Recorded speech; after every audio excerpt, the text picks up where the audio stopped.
नमस्कार, मैं अंकुर चपराना आप सभी का हार्दिक स्वागत करता हूं मेंटोर जी के प्लेटफॉर्म पर। और आशा करता हूं आप सब अच्छे होंगे, बढ़िया होंगे, पढ़ाई सही चल रही होगी। पॉलिटी की वीडियो है और पॉलिटी की वीडियो में जो हम सबसे इम्पोर्टेंट पार्ट पढ़ रहे हैं जो भारतीय संविधान का है, मौलिक अधिकार। और आज हो सकता है लास्ट क्लास है मौलिक अधिकार को लेके कि हमने एक अधिकार को डिटेल में पढ़ चुके हैं। 5 अधिकार हम पढ़ चुके हैं। पहला समानता का अधिकार जो हमारा अनुच्छेद 14 से 18 है। उसके बाद हमारा स्वतंत्रता का अधिकार 19 से 22 है। फिर है हमारा शोषण के विरुद्ध अधिकार 23 से 24। फिर है हमारा धार्मिक स्वतंत्रता का अधिकार 25 से 28। और फिर हमारा बचता है 29 से 30, कौन सा, शैक्षणिक सांस्कृतिक अधिकार। और अब ये जो नेक्स्ट अधिकार है हमारा, जिसको हम बोलते हैं क्या, संवैधानिक उपचारों का अधिकार या राइट टू कॉन्स्टिट्यूशनल रेमेडीज, अनुच्छेद 32। इसके हम बारे में बात करेंगे। इसको आप मौलिक अधिकार ही बोल लीजिए या मौलिक अधिकार से भी ज़्यादा जरूरी ये चीज़ है हमारे लिए।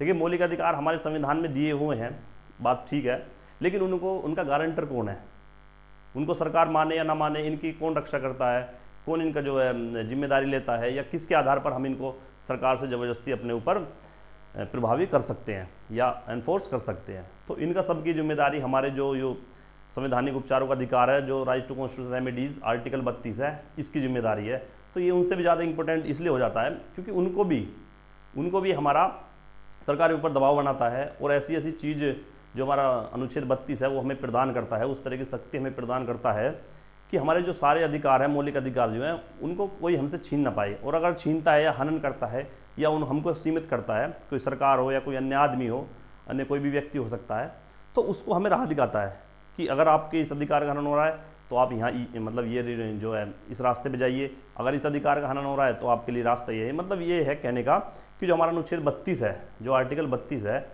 जो राइट टू कॉन्स्टिट्यूशनल रेमेडीज़ है, ये इतना इंपॉर्टेंट है कि इस पूरे संविधान में, देखिए संविधान की बहुत बड़ी किताब है, पूरे संविधान में जो हमारे अम्बेडकर जी थे, जो प्रारूप समिति के अध्यक्ष भी रहे, तो उन्होंने इसी अनुच्छेद को लेकर, सिर्फ अनुच्छेद 32 को लेकर ही हमारा हृदय और उसकी आत्मा कहा था संविधान की, heart and soul of our Indian constitution. क्योंकि देखिए फंडामेंटल राइट्स तो हमारे हैं ही, जो हमने पढ़े हैं 12 से और अनुच्छेद 35 तक। लेकिन इसमें कहीं भी ऐसा नहीं लिखा है, जो बाकी जो हमने मौलिक अधिकार पढ़े हैं, कि अगर इस चीज़ का हमसे नहीं, सरकार इस चीज़ को हमसे छीनती है तो हम क्या करें, या अगर सरकार हमको इसे सीमित करती है इस अनुच्छेद को तो हमें क्या करना है, या कोई उपाय बताया हो या एक गारंटर के तौर पर हमें दिया हो कि आप इसको गारंटर है या आप इसको रख के, इसको आधार बना के आप इसको अपने अधिकार के लिए सरकार से लड़ सकते हैं या किसी अन्य प्राइवेट व्यक्ति से आप लड़ सकते हैं। वो हमें अधिकार दिलाता है अनुच्छेद 32। और इसीलिए ही हमसे उससे ज़्यादा इंपॉर्टेंट है। हम इसको मौलिक अधिकार बोल भी दें, लेकिन वो मौलिक अधिकार से भी ज़्यादा ये हमारी वैल्यू रखता है, मौलिक अधिकार से भी ज़्यादा। क्योंकि मौलिक अधिकार में कहीं भी ये नहीं लिखा है, जो हमने अभी तक आपने अधिकार पढ़े होंगे, कि अगर ये इस चीज़ का आपको अधिकार का हनन हो रहा है तो आप इस रास्ते पे जाइए, ऐसा कहीं नहीं लिखा है। ये सिर्फ और सिर्फ लिखा है हमारे अनुच्छेद 32 में। तो ये हमारे लिए ज़्यादा ज़रूरी है पढ़ना, क्योंकि अनुच्छेद हमने मौलिक अधिकार तो सारे पढ़ लिए हैं और सारी चीज़ें पढ़ ली हैं कि कौन से अधिकार में क्या लिखा हुआ है, किस अनुच्छेद में क्या लिखा है, लेकिन हमने कहीं भी ये नहीं पढ़ा कि अगर ये हमें सरकार इससे वंचित रखे है, इस अधिकार से, तो हमें क्या करना है और किस राह पे जाना है और किस आधार पे हम इसको किसी सुप्रीम कोर्ट के या जुडिशियल के सामने हम इसको बात को रख सकते हैं। कोई आधार होगा ना, कोई रास्ता होगा ना, तो वो रास्ता अनुच्छेद 32 बताता है। तो अनुच्छेद 32 क्या बताता है?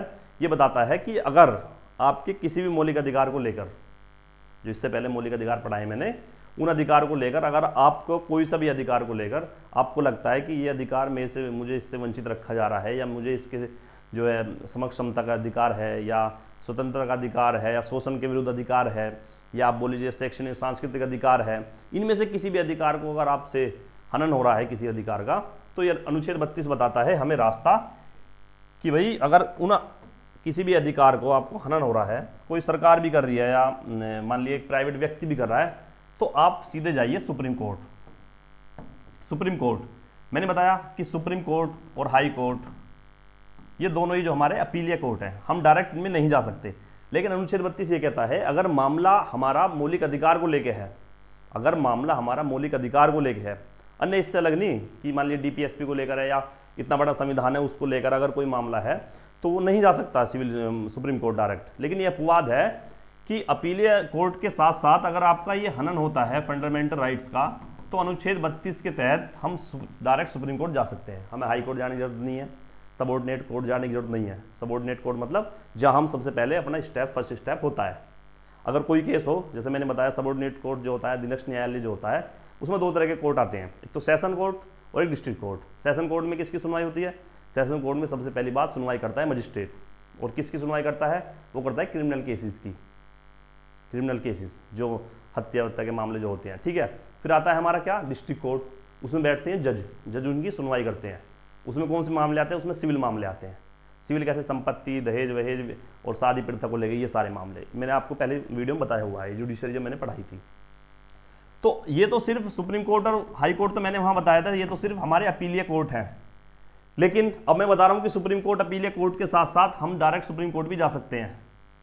ये अपवाद है, किसके लिए है? ये हमारे सिर्फ फंडामेंटल राइट्स के लिए है।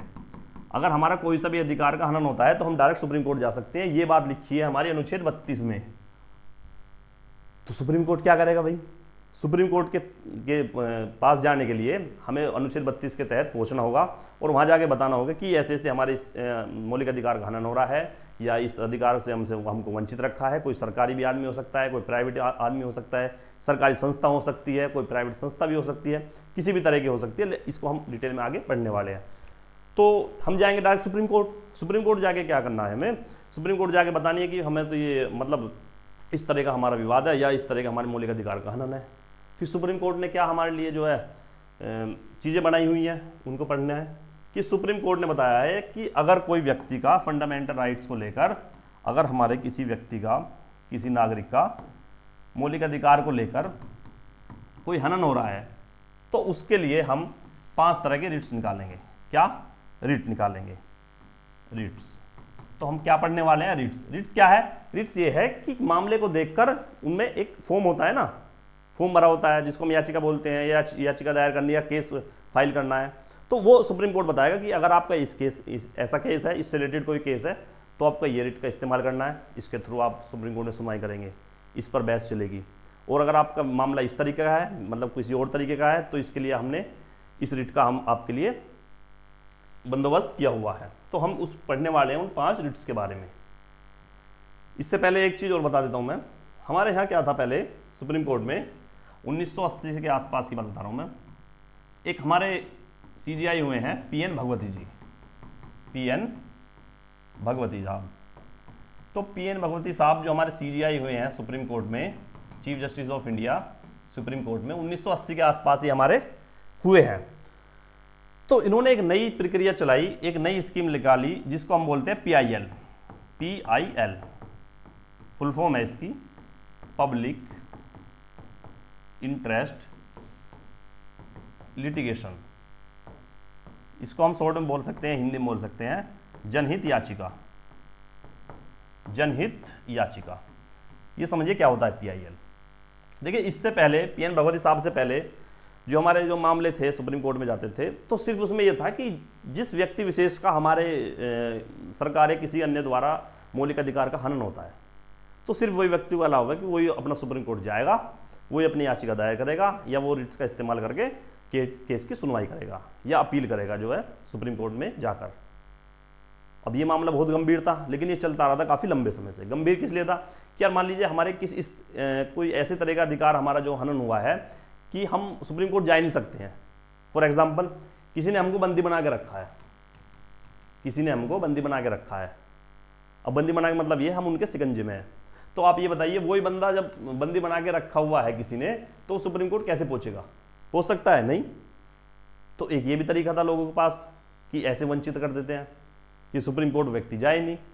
तो हमारे PN भगवती साहब ने क्या किया कि इसमें थोड़ा सा बदलाव किया, और जो जुडिशरी के हमारे जो नियम थे उनमें थोड़ा सा बदलाव किया, और कई पॉइंट हमारे ऐसे अच्छे जोड़े उन्होंने कि जिससे काफ़ी ईजी होगा है लोगों के लिए कि भाई हाँ सुप्रीम कोर्ट ने हमारे लिए कुछ अच्छा किया है। जैसे इन्होंने बोल दिया इसमें कि भाई जिस व्यक्ति के मौलिक अधिकार का हनन हुआ है, जिस व्यक्ति के मौलिक अधिकार का हनन हुआ है, उसका कोई रिश्तेदार या रिलेटेड या उसका भाई बहन, मतलब गार्जियंस में से कोई भी अपील कर सकता है। सबसे पहली बात, मान ली मेरी मौलिक अधिकार का हनन हुआ है, या मेरे जो अपने कुछ अधिकार हैं उनका हनन हुआ है, तो मैं ना जाकर मेरे भाई बहन माता पिता या कोई रिश्तेदार मेरी तरफ से जाकर वहाँ याचिका दायर कर सकते हैं, केस फाइल कर सकते हैं। एक बात बताई। दूसरी बात क्या बताई इन्होंने? दूसरी बात बताई है कि पहले क्या था कि जैसे मेरा मौलिक अधिकार का हनन हुआ है तो मुझे साक्ष्य बताने पड़ते थे या प्रूफ के तौर पर मुझे दिखाना पड़ता था, सर देखिए मेरे इस मौलिक अधिकार का हनन हुआ है, ये मेरे पास वीडियो है या फोटोज़ है या कॉल रिकॉर्डिंग है या कुछ और है, कुछ भी साक्ष्य हमें जुटाना पड़ता था। तो ये काफ़ी मुश्किल थे भाई। मान लिया कोई बड़ी संस्था हमारे मौलिक अधिकार का हनन होता है तो वो साक्ष्य मिटाने के भी काम करती है। वो नहीं चाहती कि इसके पास साक्ष्य भी रहें, वो चाहती है कि सारी चीज़ मामला रफा दफा हो जाए कि ये कहीं जा ही नहीं पाए। तो इन्होंने कहा पीएन भगवती साहब ने कि भाई दूसरी बात ये है, पहली बात क्या, पहली बात ये कि अगर वो बंदा नहीं आ रहा है जिसके मौलिक अधिकार का हनन हुआ है, उस नागरिक की जगह, उस व्यक्ति की जगह उसका कोई रिलेटेड आ सकता है। दूसरी बात क्या गई, अगर वो व्यक्ति साक्ष्य जुटाने में समर्थ नहीं है या वो साक्ष्य नहीं जुटा पा रहा है या उसे कहीं से प्रूफ हाथ नहीं लग रहा है तो उसका जुडिशरी खुद मदद करेगा, सुप्रीम कोर्ट उसकी खुद मदद करेगा साक्ष्य जुटाने में। तो साक्ष्य जुटाने में उसकी मदद करेगा कौन? Supreme court, supreme court. ठीक है।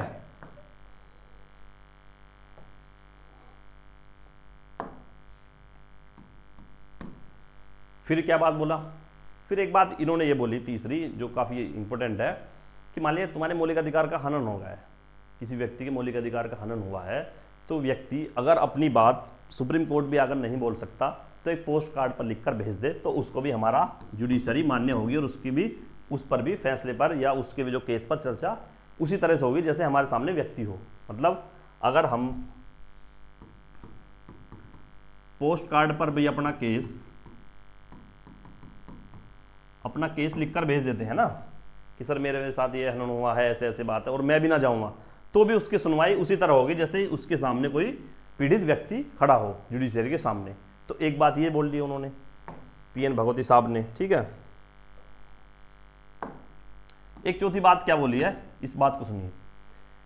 एक बात ये बोल दी उन्होंने पीएन भगवती जी ने कि भाई ऐसा हो कि हमें लग रहा है जैसे न्यूज़ में पता लगती है, कहीं अखबारों से पता लगती है कि ये नाम के व्यक्ति है, उसके मौलिक अधिकार का हनन हो रहा है या किसी संस्था के मौलिक अधिकार का सारी का हनन हो रहा है, कोई सरकार उस पर कोई ऐसा ही काम कर रही है जिससे उसके मौलिक अधिकार सीमित हो रहे हैं या छीने जा रहे हैं। तो अगर वो व्यक्ति हमारे पास नहीं आ रहा है या वो व्यक्ति सुप्रीम कोर्ट भी नहीं आ रहा है, वो संस्था सुप्रीम कोर्ट नहीं पहुंच पा रही है, तो अगर हमारी नज़र में वो केस है और वो है सिर्फ फंडामेंटल को लेकर, मतलब मौलिक अधिकार को लेकर है कि हमें लग रहा है कि इस संस्था ये हमारे पास नहीं आई है केस लेकर अपना, लेकिन इस पर इसके मौलिक अधिकार का हनन हो रहा है, तो हम खुद ही मतलब जुडिशरी खुद भी उस पर एक्शन ले सकती है। जैसे अभी हम एग्जाम्पल तो समझे, जैसे किसान का जो आंदोलन चला है, किसान आंदोलन चला है, तो किसान मान लिया शांतिपूर्ण हमारा आंदोलन कर रहे हैं, शांतिपूर्ण आंदोलन करने के हमारे मौलिक अधिकार है, मैंने आपको बताया। तो ये पता है कि अगर शांतिपूर्ण जो हमारे आंदोलन कर रहे हैं उसके बाद भी सरकार उन पर लाठीचार्ज, गोलीबारी या कुछ ऐसी चीज़ें मतलब वाटर मतलब पानी वानी या आंसू गोले फेंकती है, तो सुप्रीम कोर्ट उसको देख रहा है क्योंकि न्यूज़ में चल रही है ये बात है, खबर बड़े लेवल पर चल रही है, तो सुप्रीम कोर्ट उस पर खुद भी जाकर एक्शन ले सकता है और बता सकता है कि ये किसानों के अधिकार हैं, इनका सरकार हनन कर रही है, ऐसा नहीं कर सकती है। तो ये भी हमारे पीएन भगवती साहब ने बताया कि अगर कोई ऐसा केस मार्केट में है, मार्केट मतलब कहीं करंट में सिचुएशन है जो मौलिक अधिकार को लेकर है और वहाँ से कोई याचिका दायर नहीं हुई है या फाइल केस नहीं हुई है, तो भी सुप्रीम कोर्ट या जुडिशरी उस पर एक्शन ले सकती है अपनी तरफ से। तो ये हमारे थे पीएन भगवती साहब ने जो हमारे इसमें जुडिशल जो हमारा जो सिस्टम है इसमें काफ़ी चेंज किया है और मौलिक अधिकार की जो लड़ाई है इसको काफ़ी मजबूत तरीके से लड़ने का काम किया है। ठीक है। उससे पहले 1980 से पहले वही सिस्टम जो मैंने बताया, अगर व्यक्ति विशेष जाए तो ठीक है, वरना आप जाओ काम देखो अपना, कोई जरूरी नहीं है जुडिशरी में या सुप्रीम कोर्ट में जाना। लेकिन अनुच्छेद 32 कहता है कि मौलिक अधिकार का हनन होने पर सुप्रीम कोर्ट जा सकते हो, डायरेक्ट आप अपवाद के रूप में ले सकते हो और सुप्रीम कोर्ट इस पर तुरंत एक्शन लेगा। और सुप्रीम कोर्ट के बात पता है, इसीलिए सुप्रीम कोर्ट ने हमारी रिट्स का हमारा जो बंदोबस्त किया है, किसका? 5 तरह की रिट्स का।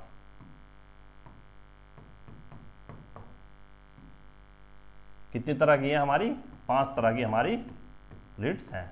ये रिट्स क्या है? ये रिट्स वही हैं कि जैसे मैं आपको बताऊं कि सर हमारा जो केस है या हमारा कोई मामला है वो इस तरीके का है, तो इसमें हम कौन से फाइल करेंगे या इसमें हम कौन सी जो है याचिका दायर करेंगे या कौन से फॉर्म नंबर को हम फिल करेंगे। तो यही सिस्टम हमारा सुप्रीम कोर्ट ने बताया कि आपको अगर ऐसा केस है तो इस रिट का इस्तेमाल करना है, ये रिट आपके लिए बनाई है, और अगर ऐसा केस है तो ये चीज़ें बनाई हैं। तो ये रिट्स यही है जो हम 5 तरह की पढ़ने वाले हैं कि भाई कौन सा केस किस कैटेगरी में जाएगा, उस पर सुनवाई किस आधार पर होगी। जैसे अब हम बात करते हैं, कहाँ गया भाई, अच्छा रख हो गया, हम बात करते हैं रिट्स की। ये इंपॉर्टेंट टॉपिक है काफ़ी, यहाँ से क्वेश्चन बनता है रिट्स से। सबसे पहली बात, कितनी तरह की होती हैं? 5 तरह की होती हैं। कौन निकालता है? सुप्रीम कोर्ट निकालता है। किस अनुच्छेद के तहत? अनुच्छेद 32 के तहत। ये हमारे सुप्रीम कोर्ट को पावर है, अनुच्छेद 32 का इस्तेमाल करके हमारी 5 तरह की रिट्स निकाल सकता है। सबसे पहली जो रिट है हमारी वो है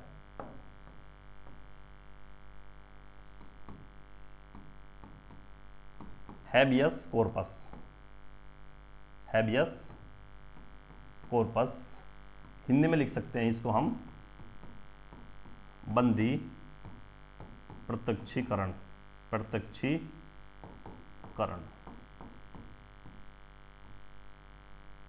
हैबियस कॉर्पस। सबसे पहली बात नोट करने वाली इसमें यह है कि जैसे कोई भी संस्था हो सकती है, वो प्राइवेट संस्था भी हो सकती है या सरकारी संस्था भी होती है। ये किसके खिलाफ निकल सकती है? लिख लिया आप, या तो कोई सरकारी संस्था हो या हमारी कोई प्राइवेट संस्था, व्यक्ति भी हो सकता है। समझिए क्या है बंदी से, आप समझ रहे हो? बंदी गर्लफ्रेंड वाली बंदी नहीं है, ये बंदी मतलब बंदा या बॉडी। हैबियस कॉर्पस मतलब बॉडी की बात कर रहे हैं। अगर कोई मान लीजिए कोई सरकारी संस्था है, आपने किसी केस को लेकर कुछ उस पर एक्शन लिया है या आपने उसके खिलाफ कोई लड़ाई करी है, तो वो आपको बंदी बना के रख सकता है। बंदी बना के मतलब आपको कैद करके रख सकता है। और अगर कैद करके रख सकता है कोई व्यक्ति, तो वो सरकारी संस्था भी हो सकती है या प्राइवेट भी हो सकती है। भाई प्राइवेट भी तो हो सकती है। मान लीजिए आप किसी कंपनी में काम कर रहे हो, आप किसी कंपनी में काम कर रहे हो, तो उसने सैलरी आपकी जो 3-4 महीने की आपकी सैलरी रोक ली। आपने उनसे जाके कहा कि भाई मेरी सैलरी क्यों रोक लिया? उन्होंने कहा चल सैलरी तो सैलरी, तुझे वैसे भी तेरा इलाज करने वाले हैं, रुका भी। उन्होंने 1-1.5 महीने के लिए, 15-20 दिन के लिए बंदी बना लिया है। अब पहले क्या केस था देखो, पीएन भगवती साहब से पहले, अब वो बंदी बना लिया है अपने मौलिक अधिकार को, लड़ाई को लेकर। वो लड़ रहा था अपने अधिकार को लेकर, क्या कि उसको वेतन दिया जाए जो उसने काम किया है, लेकिन नहीं, उसको तो बंदी बना लिया है कि तू वेतन की छोड़, तू अभी हमारे बर्तन पोछा और करेगा, तो उसके बंदी बना लिया भाई। तो वो बंदी बनाने वाली संस्था सरकारी भी हो सकती है, कोई सरकारी दफ्तर भी हो सकता है, सरकारी आदमी हो सकता है, या वो प्राइवेट भी हो सकता है, कोई भी हो सकता है। तो सबसे पहली बात क्वेश्चन आता है कि हैबियस कॉर्पस हम किसके द्वारा, या प्राइवेट या सरकारी संस्था दोनों को खिलाफ निकाल सकते हैं, या सुप्रीम कोर्ट दोनों के खिलाफ निकालती है एक के? तो मामला यह है कि वो सरकारी भी और प्राइवेट दोनों के खिलाफ या दोनों के विरुद्ध में निकाली जा सकती है। ठीक है, सबसे पहला क्वेश्चन। तो इसमें क्या मैटर है कि आपको बंदी बना लिया है, तो पहले क्या था कि पहले तो उसी व्यक्ति विशेष को जाना था सुप्रीम कोर्ट, जिसका मौलिक अधिकार कानून हुआ है। तो जब ये बंदी बना लिया, भाई ये कहाँ से जाएगा, ये तो छुट्टी ना है उनके चुंगल से। तो अब क्या है, इनके घर वालों को किसी को पता लगे कि हमारा लड़का, हमारे भाई, हमारी बहन वहाँ बंदी बना के रखा है, तो वो जाएंगे सुप्रीम कोर्ट में, और जो सुप्रीम कोर्ट जाके कहेंगे कि सर मेरा भाई है, इसको 15 दिन से बंदी बना के रखा है या इतने दिन से अपने कैद में रखा है, तो मैं क्या करूँ? वो बोलेंगे कि एक काम करो, ये फॉर्म नंबर है या ये इस तरह की रिट है जिसको बोलते हैं हम हैबियस कॉर्पस या बंदी प्रत्यक्षीकरण, ये रिट मैं निकालता हूँ, इसमें आप अपना केस को लिखिए, इसके खिलाफ अब सुनवाई या इसके आधार पर अब सुनवाई होगी। तो अगर ऐसा कोई केस आता है जिसमें बंदी वाला या किसी को कैद कर लिया जाता है या किसी को बंदी बना के घरों में या कहीं अलग बाहर रख दिया जाता है, तो वो फाइल कर सकता है कौन सी रिट के द्वारा? Habeas corpus. तो बंदी प्रत्यक्षीकरण समझ में आया कि किसी व्यक्ति विशेष को बंदी बना के रखा है किसी सरकारी या प्राइवेट संस्था ने, तो उसके खिलाफ जो रिट निकलती है उसको हम हैबियस कॉर्पस या बंदी प्रत्यक्षीकरण बोलते हैं। ये हमारी पहली रिट थी। ठीक है, दूसरी है हमारी मैंडमस। दूसरी क्या है? मैंडमस या परमादेश। तो इसमें एक पॉइंट छूट गया कि अगर हैबियस कॉर्पस या रिट निकालेंगे तो सुप्रीम कोर्ट बोलेगा कि भाई उसको, जिसको आपने बंदी बना रखा है ना, उसको कोर्ट के समक्ष पेश किया जाए, उस बंदी को, उस शरीर को सुप्रीम कोर्ट के समक्ष पेश किया जाए, और ये हमारा आदेश है या हमारा केस है। तो हैबियस कॉर्पस का मतलब क्या है? जिस बंदी को व्यक्ति विशेष को बंदी बना के रखा है उसको कोर्ट के समक्ष प्रस्तुत किया जाए उसके शरीर को, ठीक है, या उसकी बॉडी को, इसको बोलते हैं हम बंदी प्रत्यक्षीकरण। दूसरा है हमारा मैंडेमस या परमादेश, ठीक है। ये क्या है, ये हमारा, इसमें लिखिए आप, ये हमारा सिर्फ और सिर्फ सरकारी संस्था या सरकारी व्यक्ति के खिलाफ ही निकाली जाती है। जैसे आपके मोहल्ले में कोई सफाई भाई को लेकर कोई केस है, आपके गांव में, शहर में, मोहल्ले में, गली में, कहीं भी, क्लिनिक में, कहीं भी अगर कोई इसकी समस्या है सफाई की, तो आप क्या करते हैं कि भाई पहले उससे पूछते हैं कि भाई तू क्यों नहीं आ रहा है। वो बोलता है साहब हमारे तो 5 गांव में ड्यूटी है, हमारे तो 6 गांव में ड्यूटी है, मैं अकेला व्यक्ति हूँ। ऐसा होता है अक्सर गाँव में कि सर मैं तो अकेला हूँ और मेरे जो 5 गाँव में ड्यूटी है। तो हम क्या करेंगे, हम उससे तो कोई लड़ने झगड़ने फ़ायदा नहीं है, क्योंकि वो तो बेचारा एक कर्मचारी है। हम जाएंगे जो उसके ऑफिस है या उसके जो ऑफिसर्स हैं उनके पास। मान लीजिए सफाई कर्मचारी है तो हम जाएंगे अपने नगर निगम के वहाँ जो उनका ऑफिस होता है सफाई कर्मचारियों का, वहाँ जाएंगे। तो वहाँ जाके बोलेंगे सर ऐसे बात है। एक बात और ध्यान रखना है, हमें उसके जो काम है, जैसे मान लीजिए सफाई का काम है, तो उससे रिलेटेड अगर विभाग है हमें उसमें ही जाना होगा। अगर उसके खिलाफ मान लीजिए जैसे हमारा काम या केस जो है हमारा सफाई को लेके है, हमारे सफाई नहीं हो रही है, या कोई केस ऐसा है कि हमारे मोहल्ले में जो है गंदगी फैल रही है, तो हम उसकी अगर कंप्लेंट करते हैं तो उसी मंत्रालय या उसी ऑफिस में करनी है जिससे वो रिलेटेड था, जिस मंत्रालय में उसके ठेका था या जिस मंत्रालय में उसके काम है कि इस मंत्रालय का काम सफाई का है, तो हम उसमें जाएंगे। ऐसा नहीं है कि मान लिया काम तो सफाई का है और हम जा रहे हैं जो है अपना बिजली विभाग में, ऐसा नहीं है। या बिजली भी किसी अधिकारी के, एसडीओ के या जेई के साथ पास जाने की चल हमारे मोहल्ले की सफाई करा, और अगर वो नहीं कराएगा सुप्रीम कोर्ट जाएंगे, ऐसा नहीं है। हमें उसी विभाग में जाना पड़ेगा जिस विभाग का वो व्यक्ति या विशेष है। तो हम जाएंगे उनके अधिकारी के पास कि साहब ऐसे बात है, वो नहीं सुनी हमारी, हमने रिक्वेस्ट करी। इसमें एक शब्द जोड़ लीजिए, रिक्वेस्ट। सुप्रीम कोर्ट में याचिका दायर करने से पहले या ये रिट का इस्तेमाल करने से पहले उसमें ये 3 चीज़ें होती हैं कि आप उस व्यक्ति विशेष के पास गए जो उस कार्य करने के लिए प्रतिबद्ध था, क्या उसने आपकी रिक्वेस्ट को 1 या 2 बार रिक्वेस्ट करने के बाद भी उस काम को पर कोई एक्शन या जो है प्रतिक्रिया नहीं की। तो ये चीज़ें सारी पूछी जाती हैं, लिखी जाती हैं। तो हमको ये चीज़ें पहले बता लेनी है उन्हें कि हाँ हम उसके पास गए जो उसके लिए जिम्मेदार है या जिसका वो कर्तव्य है सफाई का, हम उसके पास गए, उसके बाद उससे रिक्वेस्ट करी, तब भी नहीं मानी। उसके बाद हम सुप्रीम कोर्ट जाएंगे कि साहब देखिए ये हमने उनके लिए नोटिस लिखे थे, 5 नोटिस है, रिक्वेस्ट भी की थी, इसके बाद उस व्यक्ति विशेष ने जो इसका जिम्मेदार है उसने कोई एक्शन नहीं लिया। अब आप हमें बताइए क्या रास्ता है। वो रास्ता बताएंगे कि रास्ता है भैया ये रिट निकालता हूं मैं मैंडेमस नाम की, परमादेश नाम की। इस रिट में जो है उन्हीं का ही इलाज है जो इस चीज को नकारते हैं, जो सरकारी उसके लिए है। ऐसा नहीं है कि हमारे यहाँ सफाई को बोल दे, अब मेरे घर घंटे बता चल भाई तू उठा लिया तो मैं सफाई करिया, और मैं मना कर दूँ तो वो सुप्रीम कोर्ट चला जाए, सर अंकुर ने तो ऐसे सर मना कर दिया कि मेरे कोई जिम्मेदार नहीं है और आप रिट निकालिए और मैं उसके खिलाफ केस करता हूँ। ऐसा नहीं, सरकारी आदमी के खिलाफ है, ये सरकारी संस्था के खिलाफ है, ठीक है। तो ये चीज़ ध्यान रखने वाली बात है। अब है हमारी तीसरी रीट जो है हमारी प्रोहिबिशन, और हमारी चौथी जो है 4th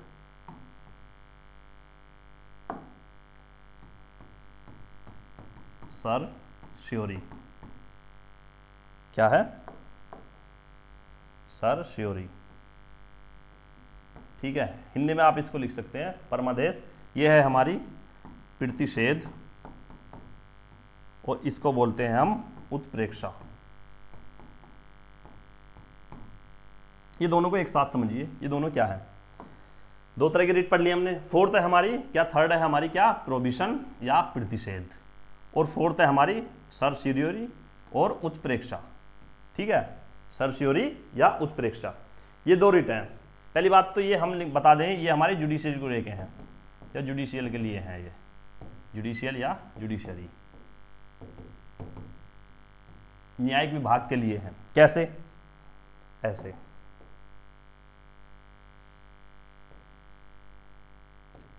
मान लिया हमारा कोई केस था, मैंने बताया जो हमारा केस है वो हम जो फाइल करते हैं या उसको याचिका दायर करते हैं वो हम कहाँ करते हैं, सबऑर्डिनेट कोर्ट्स में या अधीनस्थ न्यायालय में। तो हमारा अधीनस्थ न्यायालय में कोई केस था, कहाँ, अधीनस्थ न्यायालय, अधीनस्थ न्यायालय में कोई केस है और अधीनस्थ न्यायालय की पावर इतनी नहीं है कि हमारे उस केस की वो सुनवाई कर सके, और सुनवाई भी कर सके तो उसको कंप्लीट मतलब उसका हमारे सामने कोई रिजल्ट ना बता पाए, या उसकी हमारा कोई सजा नहीं सुना पाए हो, या उस केस को कंप्लीट सुनवाई ना कर पाए। जैसे हमने बता दिया कि अधीनस्थ न्यायालय जो है हमारी सुनवाई करेगा अगर मामला आएगा हमारा कोई ज़्यादा ही मार ताड़ का। मैं एग्जाम्पल तौर समझा रहा हूँ कि अगर मामला आएगा हमारा मान लिया 2000 तक का, 2000 एक एग्जाम्पल के तौर पे है कि इतनी वैल्यू तक का कोई केस है, तो उसकी सुनवाई हमारा अधीनस्थ न्यायालय कर सकता है। ये हमारी जुडिशरी ने या सुप्रीम कोर्ट ने पावर दे रखी है। लेकिन वहाँ हमने केस जो फाइल किया है अपना वो है हमारा करीब करीब 10,000 का, 10,000 उसकी वैल्यू है, या 2000 थी या 10,000 थी। इसका मतलब इसकी पावर तो सिर्फ थी 2000 तक के केस की सुनवाई करने की, लेकिन इसने इस केस की सुनवाई इसमें चल रही है, इसमें सुनवाई चल रही है हमारी अधीनस्थ न्यायालय में 10,000 तक के केस की, और हमें पता लग गया कि ये केस इसके मतलब पहुंच से बाहर है, ये इसकी रेंज से बाहर है।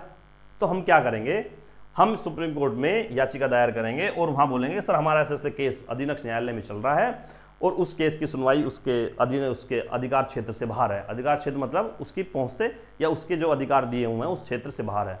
तो सुप्रीम कोर्ट बोलेगा कि आप प्रोविजन नाम की जो ये रिट है इसका इस्तेमाल करके उस केस पर तुरंत ही रोक लगा दें, उस केस पर रोक लगा दी जाएगी, रोक लगा दी जाएगी, या उसे सुप्रीम कोर्ट अपने अंडर ले लेगा उस केस को कि भाई तेरे बस की नहीं है, तेरी इतनी पावर नहीं है कि इसकी अभी फैसला कर दे, तेरी इतनी पावर नहीं है। तो ये इसमें और इसमें फर्क क्या है, इसमें और इसमें फर्क ये है कि इसका जो काम है वो इसका काम है हमारा जब फैसला सुनाया जाए, फैसले सुनवाई के बाद, लेकिन इसमें अभी कोई फैसला नहीं आया, इसमें तो अभी सुनवाई ही चल रही है, इसमें कभी सुनवाई चल रही है। उस सुनवाई के बीच में ही सुप्रीम कोर्ट इसमें रिट निकाल सकता है और बोलता है कि ये केस तेरे बस की नहीं है, इसको ऊपर ट्रांसफर करो, ये अभी आपके अधिकार क्षेत्र में नहीं है, और इसके हम जो रिट निकालते हैं उसको बोलते हैं हम प्रोविशन या प्रतिषेध। और इसमें क्या है सर्शियोरी में या उत्प्रेक्षा में ये है कि उस फैसला जो उसमें चल रहा था उसके अधिकार क्षेत्र से बाहर था और उसका फैसला भी सुना दिया अधीनस्थ न्यायालय ने, उसके फैसले को पलटने के लिए सुप्रीम कोर्ट रिट निकालता है क्या, सर्शियोरी या उत्प्रेक्षा, क्या उत्प्रेक्षा नाम की जो हमारी रिट निकालता है। आई समझ में। तीसरे नंबर की जो हमारी प्रोविजन है उसका क्या है कि केस की भी सुनवाई चल रही है, अभी फैसला नहीं आया, सबोर्डिनेट कोर्ट ने फैसला नहीं सुनाया है अभी, तो उसके बीच में से ही केस की सुनवाई के बीच में से ही उसको रोक के और उसको ऊपर उसको केस को ले लिया जाएगा हाई कोर्ट या सुप्रीम कोर्ट। और अगर ये केस की सुनवाई और फैसला सब हो गया है और सबोर्डिनेट कोर्ट ने जो है मतलब मान लिया कोई सजा भी सुना दी है, जैसे फांसी की सजा सुना दी है, और इसके पास सजा सुनाने की शक्ति नहीं है अधीनस्थ न्यायालय के लिए, फांसी की सजा जो सुनाने की शक्ति वो अधीनस्थ न्यायालय के पास नहीं होती है, तो लेकिन इसने सुना दी है जो है फांसी की सुनवाई कर दी है इसने, तो सुप्रीम कोर्ट बोलेगा इसके फैसले को पलटने के लिए कि आप जो है इस रिट के खिलाफ, सर्शियोरी रिट के खिलाफ इसको याचिका दायर करो, उत्प्रेक्षा की का जो आपने इसका उल्लंघन किया है और इस केस की जो आपने सुनवाई की है या उसका फैसला जो हुआ है उसको हम बदलते हैं। ये पावर हमारे सुप्रीम कोर्ट के पास है। ठीक है, ये समझ में आई 4 तरह की रिट जो है। अब हमारी जो है लास्ट है हमारी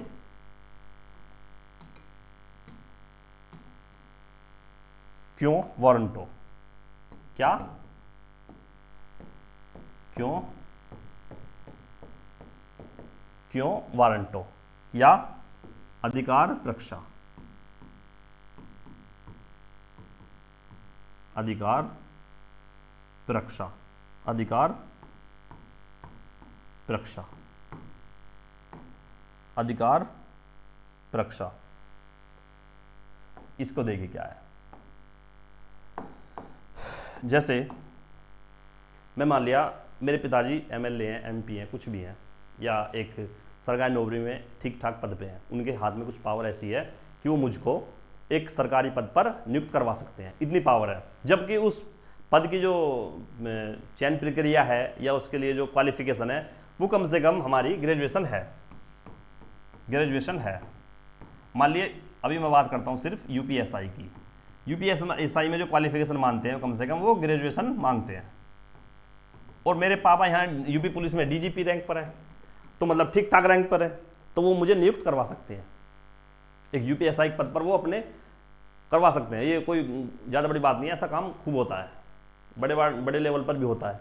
और ये मैं सिर्फ अभी सरकारी नौकरी की बात कर रहा हूँ, वैसे पद भी होते हैं, बीसीसीआई का समझ रहे हो आप, या और कोई पद होता है, कोई मंत्रालय दिवाता है, कोई कुछ दिवा देता है, ये सरकारी नेता वगैरह होते हैं, इनके बाप एमएलए एमपी अधिकार होते हैं, उनकी बात कर रहा हूँ। तो एक एग्जांपल लेता हूँ कि मैं यूपीएसआई में सेलेक्ट हो गया, जबकि मेरी जो क्वालिफिकेशन है वो 12th क्लास है, और यूपीएसआई में मांगते हैं क्या, ग्रेजुएशन। इसका मतलब मैं इसके लिए एलिजिबल नहीं हूँ, और मैं इसके लिए एलिजिबल नहीं हूँ, फिर भी मुझे वहाँ नियुक्त कर दिया गया, क्योंकि मेरे पिताजी जो है डीजीपी है वहाँ के यूपी में। तो डीजीपी होने के बाद मैं नियुक्ति के बाद मेरे किसी खास दोस्त को, किसी रिश्तेदार को मुझे पता लग गया कि अंकुर नाम का जो व्यक्ति है वो है 12th पास ही, और वो जो नौकरी पर बैठा है वो बैठा है हमारे जो ग्रेजुएशन लेवल से हमारी नौकरी आती है उसको, उस पर बैठा है। तो सहज में जाएगा सुप्रीम कोर्ट जाएगा, साहब देखिए बाप तो अधिकारी है ही है, बेटा भी उसी लाइन पे कर दिया है, जबकि वो है 12वीं फेल या 12वीं पास, और नौकरी पे काम कर रहा है, जिस पद पे काम कर रहा है वो है ग्रेजुएशन लेवल का। तो सुप्रीम कोर्ट बोलेगा अच्छा ऐसे बात है, हाँ। तो वो निकालता है रिट, क्यों, वारंटो, जिसको बोलते हैं अधिकार प्रक्षा, कि भाई तुमने किसने अधिकार दिया इस चीज़ पर बैठने का, इस पद पर नियुक्त करने का। तो मैं तुरंत ही वहाँ से सस्पेंड और घर भगा दिया जाऊँगा, हो सकता है वो केस भी मोटा कर दिया जाए। तो ये थी हमारी 5 तरह की रिट्स, जो पहली थी हैबियस कॉर्पस, बंदी प्रत्यक्षीकरण, दूसरी थी हमारी मैंडेमस, परमादेश, प्रोविशन, सर्शियोरी और क्यों वारंटो। ये हमारी सारी रिट्स थी, ठीक है। अब इसमें एक क्वेश्चन और आता है बहुत जरूरी, जैसे हमारे सुप्रीम कोर्ट को पावर है अनुच्छेद 32 के तहत कि हमारे जो फंडामेंटल राइट्स है उनके लिए जो है रिट निकालता है। कितनी तरह की रिट्स निकालता है, 5 तरह की, ठीक है। अब इसमें क्वेश्चन आता है कि ऐसी पावर या ऐसी कोई चीज हमारे हाई कोर्ट के लिए भी है। हाँ, हाई कोर्ट के लिए भी है, हाई कोर्ट के लिए है आर्टिकल 226 में। तो इसमें क्वेश्चन बनता है, यूपीएससी में कई बार पूछा है, यूपीएसआई में पूछा था कि किस मामले में, गो सुनना क्वेश्चन को, कि किस मामले में या किस अधिकार में, किस अधिकार क्षेत्र में जो हाई कोर्ट का जो अधिकारी क्षेत्र है, जो इसकी पावर है वो किस में ज़्यादा है, इसकी सुप्रीम कोर्ट की ज़्यादा है या हाई कोर्ट की ज़्यादा है। तो इसके क्षेत्र में, मतलब रिट्स के क्षेत्र में जो अधिकार क्षेत्र है या जो पावर है वो हमारी हाई कोर्ट की ज़्यादा है। कैसे? हाई कोर्ट हमारे जो भी फंडामेंटल राइट्स का जो उल्लंघन होता है, जो हम अनुच्छेद 32 के तहत, तो सुप्रीम कोर्ट में 5 तरह निकालता है सुप्रीम कोर्ट, और हाई कोर्ट निकालता है आर्टिकल 226 के तहत। तो ये फंडामेंटल राइट्स की तो दोनों के पास है अधिकार है कि अगर फंडामेंटल अधिकार का हनन होता है किसी व्यक्ति का तो आप भी रिट निकालिए, आप भी निकालिए। लेकिन इसके पास जो हमारे विविध मामले होते हैं, या विधि मामले होते हैं, उनके खिलाफ भी यहाँ हम रिट निकाल सकते हैं, या इनके खिलाफ भी यहाँ हमारी रिट निकलती है। जो हमारे कौन से होते हैं, लीगल केस होते हैं। कौन से? लीगल केस होते हैं, ठीक है। तो इसका अधिकार क्षेत्र या इसकी पावर ज्यादा है हाई कोर्ट की, इस लेवल पर। किस लेवल पर? कि रिट निकालने की शक्ति है, उसमें सुप्रीम कोर्ट से ज़्यादा पावर है हमारे हाई कोर्ट की, क्योंकि हाई कोर्ट हमारा फंडामेंटल राइट्स के साथ साथ, उन रिट्स के साथ साथ हमारी जो लीगल मामले होते हैं उनके खिलाफ भी हमारा रिट निकाल सकता है। तो ये क्वेश्चन कई बार आया हुआ है कि किस क्षेत्र में या किस आधार पर या किस अधिकार को लेकर सुप्रीम कोर्ट से ज़्यादा पावर है हमारी हाई कोर्ट की। तो वो हमारी है अनुच्छेद 226 में, जो कि फंडामेंटल राइट्स को तो है ही है, और हमारे जो लीगल मामले हैं, विधि मामले हैं, उनको लेकर भी हमारी सुनवाई सुप्रीम हाई कोर्ट कर सकता है, सुप्रीम कोर्ट नहीं कर सकता। सुप्रीम कोर्ट सिर्फ फंडामेंटल राइट्स की सुनवाई कर सकता है। तो ये आज का हमारा टॉपिक था, ठीक है। हमारे यहीं फंडामेंटल राइट्स खत्म होते हैं, और हमने प्रत्येक अनुच्छेद को डीपली पढ़ा है ना, एक आर्टिकल को डीपली पढ़ा है। आप उसको एक बार रिवाइज कर लो। और 32 कितना जरूरी है, इसमें भी वो लाइन इसमें भी लिख लीजिए। क्वेश्चन पता नहीं कितनी बार आया है कि बी आर अम्बेडकर जी ने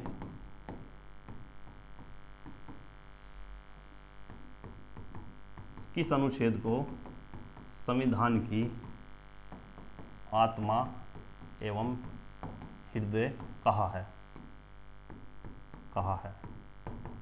heart and soul of Indian constitution, वो कहा है हमारे आर्टिकल 32 को, क्योंकि 32 में ही वो शक्ति है, 32 में वो पावर है कि हमारे जो जितने भी अधिकार, मौलिक अधिकार दिए हुए हैं, उनको हमारे ग्राउंड लेवल पर उनकी पूरी जांच करना और उनको 100% सरकार की तरफ से या जुडिशरी की सहायता लेकर उन्हें लागू कराना। और अगर उनका कहीं भी अधिकार छीना जाता है या कम किया जाता है या सीमित किया जाता है या मौलिक अधिकार का हनन होता है, तो ये शक्ति देता है कि भाई रास्ता ये है किसका, सुप्रीम कोर्ट जाने का, इस रास्ते से जाइए और आपका जो अधिकार है वो आपको मिलकर रहेगा। तो इसलिए इन्होंने अपने इस अधिकार को कहा था क्या, कि ये अधिकार हमारा जो है, जो आर्टिकल जो 32 है, ये हमारा हृदय एवं संविधान की आत्मा है। ये हमारे डॉक्टर भीमराव अम्बेडकर जी का स्टेटमेंट था। इस स्टेटमेंट को याद रख लीजिए। अब जो आता है, मैंने आपको पढ़ा दिए अनुच्छेद 12 से 35 में हम कहाँ तक पहुँच गए, 32 तक पहुँच गए। 32 हो गया है ना। फंडामेंटल राइट्स की बात कर रहा हूँ मैं, जो हमारे भाग 3 चल रहा है उसकी बात है, ठीक है। भाग 3 में जो हमारे जो अधिकार चल रहे हैं मैं उनकी बात कर रहा हूँ। अनुच्छेद 12 से जो 32 हम पढ़ चुके हैं। अब जो हमारा अनुच्छेद बचे हैं, कौन कौन से बचे हैं भाई, उनको आप बोल लीजिए। अनुच्छेद 33, अनुच्छेद 34, अनुच्छेद 35। ये जो हमारे तीनों अधिकार, ये जो आर्टिकल हैं, ये हमारे हैं पैरामिलिट्री, आर्मी या जो है इनके नियम या कानून को बनाने के लिए। जैसे फॉर एग्जांपल मैं अनुच्छेद अगर 33 की बात करता हूँ, तो 33 में ये लिखा है कि ये हमारी शक्ति संसद के पास है। संसद के पास क्या शक्ति है, जो हमारी पैरामिलिट्री है या पुलिस फोर्स है या आर्मी है, इनके जो मौलिक अधिकार हैं उनको सीमित कर सकती है, अनुच्छेद 33 में लिखा है कि हमारी मिलिट्री है, पुलिस है या कुछ है, तो इनके मौलिक अधिकारों को हम सीमित कर सकती है। जैसे आपने कहीं देखा है कि जैसे रेल है या बिजली विभाग है, ये इस अनुच्छेद से बाहर है सब। ये जो बता रहा हूँ इसमें क्या है, पैरामिलिट्री फोर्सेज हैं और जो हमारे अर्धसैनिक बल हैं, आर्मी है, पुलिस फोर्स है, बल है, ये इनकी बात कर रहा हूँ। जो बेल्ट की नौकरी होती है मोटे तौर पे, उनको समझाने के तौर पे मैं आपको बता रहा हूँ। तो ये कभी भी हमारा, आपने देखा है कभी हड़ताल पे गए हैं कि पुलिस हड़ताल बैठ गई है, मिलिट्री हड़ताल बैठ गई है, और अगर ये आर्टिकल ना होता और पता लगे कि आज तो हमारी पुलिस हड़ताल पर है, तो आप सोच के देख सकते हो कि पूरी शहर की पुलिस हड़ताल पर है। आप खुले घूमो, खुले वाहियात काम करो, चलान कटवाए, कोई काटने वाला नहीं है, कोई आपको रोकने वाला नहीं है। मोटा सा पिलोट हो, ये हो, गाड़ी फॉर्चुनर हो, अलाना फलाना, ये बातें जो उस समय हमारी होती है। अगर हमारी पता लग जाए कि आज पुलिस हमारी, आर्टिकल 33 जो बताता है कि आज हमारी पुलिस हड़ताल पर है, लेकिन अनुच्छेद 33 बोलता है कि इनमें से कोई भी आर्मी, पुलिस, पैरामिलिट्री फोर्सेस, कोई भी हड़ताल वड़ताल का किसी का कोई मामला नहीं आ सकता, नहीं जा सकते, इनका मौलिक अधिकार नहीं है। और ये कितनी अच्छी बात है। मान लिया आज आर्मी हड़ताल पर है, बताओ क्या होगा। पता लगी है, ये जो ऊपर का हमारा नक्शा है, ये इसे चीन लेके भाग गया, इधर से थोड़ा पाकिस्तान ले लिया, इधर से बांग्लादेश ले लिया, श्रीलंका नीचे से आ गया, मामला खत्म। तो ये अधिकार, इनके अधिकार को सीमित करता है हमारा अनुच्छेद 33। अब अनुच्छेद हमारा 34 क्या है, वो बोलता है हमारा मिलिट्री को लेकर है क्या, मार्शल लॉ। मतलब कोई मिलिट्री का अगर आदमी है, कोई केस हो जाता है, कुछ भी हो जाता है, तो उसकी सुनवाई हमारी इस कोर्ट में नहीं हो सकती, जिसमें हम आम आदमी की या नागरिक की सुनवाई होती है। उनकी सुनवाई अलग ही कोर्ट होता है, जिसको मार्शल लॉ बोलते हैं। उनके नियम या कानून अलग हैं। उनको पता है अगर किसी आदमी ने, किसी फौजी ने इस व्यक्ति का कत्ल कर दिया है या इसका जो है कुछ और काम कर दिया है, तो उसकी जो सुनवाई होगी वो हमारे ऐसे कोर्ट में नहीं होगी जिसमें आम नागरिक की होती है। उन फौजी का अलग ही कोर्ट होता है, उनके अनुसार ही उसकी सुनवाई होगी, उसके खिलाफ भी उनको सजा की सुनवाई की जाएगी। ठीक है, अनुच्छेद 34 बोलता है हमारा ये।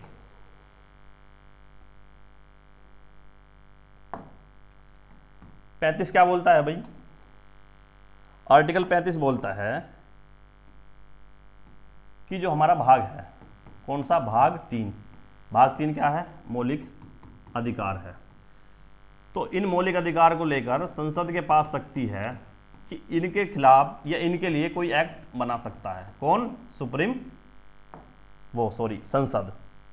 जैसे मैं बात करूं, आर्टिकल 17 है। आर्टिकल 17 क्या कहता है, अनटचेबिलिटी या अस्पृश्यता का अंत या छुआछूत का अंत।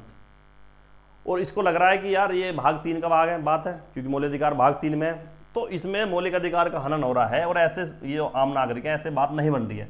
तो ये संसद के पास शक्ति है अनुच्छेद 35 के तहत कि वो ऐसा कोई कानून बना सकती है कि जो मौलिक अधिकार को लेकर जो हमारे नियम कानून बनाती है, वो हमारे संसद के पास शक्ति प्रदान करती है, जो अनुच्छेद हमारा 35 बोलता है। जैसे फॉर एग्जांपल हमारा अनुच्छेद 17 के लिए इन्होंने बनाया था एट्रोसिटी एक्ट। एट्रोसिटी एक्ट 1989 के आसपास ये हमारा बनाया था। एट्रोसिटी एक्ट ये क्या था कि अगर कोई आदमी जातिवाचक जो शब्द हैं उनका इस्तेमाल करता है या किसी को जाति सूचक शब्द बोलता है या उसको गाली गलौज करता है, तो उसके लिए नियम बनाया था एट्रोसिटी एक्ट, जिसमें इतने कड़े प्रावधान थे कि आदमी बिना बोले या मान लीजिए कि बिना जेल जाए वो अपना केस कैंसिल नहीं करवा सकता है। तो ये संसद के पास शक्ति है जो हमारा अनुच्छेद 35 कहता है क्या कि भाई अगर मौलिक अधिकार को लेकर अगर संसद चाहे तो कोई अपना एक्ट बना सकती है, कानून बना सकती है। अनुच्छेद 35 ये है। तो हमने पढ़ लिया है क्या?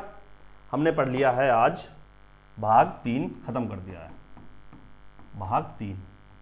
और भाग 3 का खत्म होते नहीं मैं मानता हूं लगभग आपका 40% सिलेबस कंप्लीट हो चुका है। हमने भाग 1 से लेकर भाग 3 तक जो अनुच्छेद 1 से लेकर और भाग 3 में जो लास्ट अनुच्छेद है वो 35 है। हमने एक अनुच्छेद अलग अलग पढ़ा है ना। अब इससे जो हमारा भाग 4 है, भाग 4 और भाग 5 और 4 ए, इसके जो आर्टिकल हैं 36 से 51 हमारे डीपीएसपी, ये 51 ये हमारा जो है फंडामेंटल ड्यूटीज़ या मौलिक कर्तव्य हैं, इनको हम और डीपली पढ़ेंगे। उसके बाद हम एक टॉपिक या कंसेप्ट अलग अलग पढ़ेंगे, जैसे प्रधानमंत्री है, राष्ट्रपति है, उपराष्ट्रपति है, राज्यपाल है, लोकसभा, राज्यसभा, ये सब चीज़ें हैं वो हम कंसेप्चुअल चलते जाएंगे। उसमें जो बीच में आर्टिकल आएंगे हम उनके अनुसार उनको पढ़ लेंगे और उनकी बात, उनकी जो प्रक्रिया है, थ्योरी है, उसमें जरूरी नहीं है हम एक एक आर्टिकल पढ़ें। उसमें ये जरूरी है कि उस कंसेप्ट को जाने कि लोकसभा क्या है। उसमें ये महत्वपूर्ण नहीं है कि हम इस अनुच्छेद को पढ़ें। जैसा राष्ट्रपति है, राष्ट्रपति में जरूरी नहीं है कि हम जो 52 से ही 151 जो हमारा वो है 151 छोड़िए आप 72 73 तक बोलिए, जो मेन हमारा जो राष्ट्रपति है सीमित है, इनमें ही है कि हम इनको प्रत्येक को पढ़ें। लेकिन जरूरी यह है कि जो राष्ट्रपति टॉपिक है उसकी हम सब चीज़ों को पता करें और उनकी सब चीज़ों को जानें। जैसे राष्ट्रपति की शक्ति, उनकी नियुक्ति, उनका पदावधि, उनके क्या नियम हैं, उनके क्या कार्य हैं, उनकी जो है क्षमादान की शक्ति क्या है, ठीक है, उनका जो इलेक्शन है, री इलेक्शन है, इनको सबको, या उनके खिलाफ जो महाभियोग की प्रक्रिया है वो क्या है, ये चीज़ जानने की हमारी ज़्यादा इच्छा होगी और ज़्यादा इस पर हम फोकस करेंगे बजाय हम अनुच्छेद के। अनुच्छेद जो इम्पोर्टेंट थे वो हमारे 51 तक ही हैं। 51 अनुच्छेद तक ही हम इम्पोर्टेंट थे, जिसको हम प्रत्येक अलग अलग अनुच्छेद को पढ़ चुके हैं। ठीक है, ये आप आने वाली 2 वीडियो में पढ़ेंगे। ठीक है, और आशा करता हूँ आपको अच्छे लगे होंगे मौलिक अधिकार जो मैंने पढ़ाए हैं। इनको 1-2 बार आप पढ़ लीजिए। कन्फ्यूजिंग टॉपिक तो है थोड़ा, लेकिन मैंने बताया सिर्फ एक मोटी मोटी भाषा में, किताबी भाषा में मैंने आपको नहीं समझाया, एक समझाने वाली भाषा मैंने आपको बताई है। किताबी भाषा पे आप ज़्यादा ध्यान मत दो, आप अपनी भाषा को इस्तेमाल करो जो आपको बेनिफिशियल हो और आपको थोड़ा ईजी हो। ठीक है, मिलते हैं अगली वीडियो में जो हमारी भाग 4 स्टार्ट करेगी, जिसको बोलते हैं हम DPSP या directive principle of state policy, राज्य के नीति निर्देशक तत्व। ठीक है, टेक केयर, बाय बाय, जय हिंद, जय भारत।